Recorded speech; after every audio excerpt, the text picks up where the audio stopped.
নবীজির জুতো মুবারক একজন ইহুদির বাচ্চা সন্তান নিয়ে বুকের মধ্যে লাগাই রাখতো।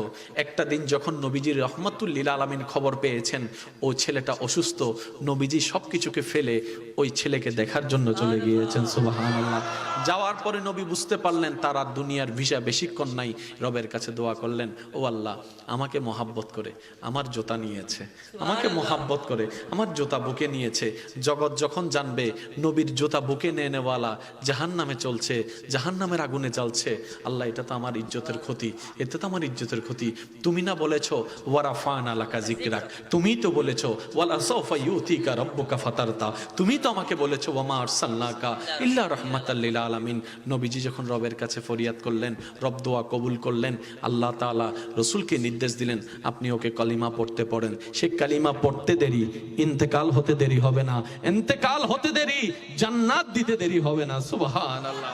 এবার সে নবী রাহমাতুল লিল আলামিন যখন তার দিকে তাকায় বলে, বাবা কালিমাটা তুমি পড়ো।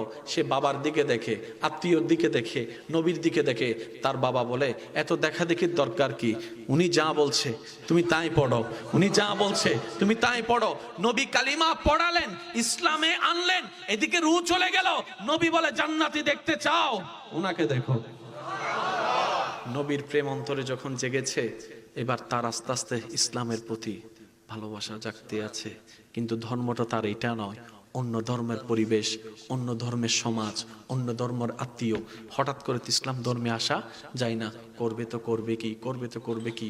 একদিকে দুনিয়া, আরেকদিকে প্রেম, একদিকে দুনিয়া, আরেকদিকে প্রেম, একদিকে অবাস্তবতা, আরেকদিকে পরকালের বাস্তবতা। জ্ঞানী মানুষ তো জ্ঞানীর মতো করে রিয়েকশন করে, এটাই তো স্বাভাবিক। এবার পড়তে পড়তে পড়তে পড়তে পড়তে পড়তে পড়তে পড়তে অজর ধরায় চোখ থেকে পানি পড়ছে। করব তো করব কি, আমি তো দুনিয়া, আমার পরিবার তো আছে, আমার সংসার তো আছে। আমি যদি ইসলামে চলে যাই, আমার পরিবার তো সমাজের কাছে অপমানিত হয়ে যাবে। এই চিন্তায় যখন তুমি সিদ্ধান্ত কি নিবে জানছে না, বুঝছে না।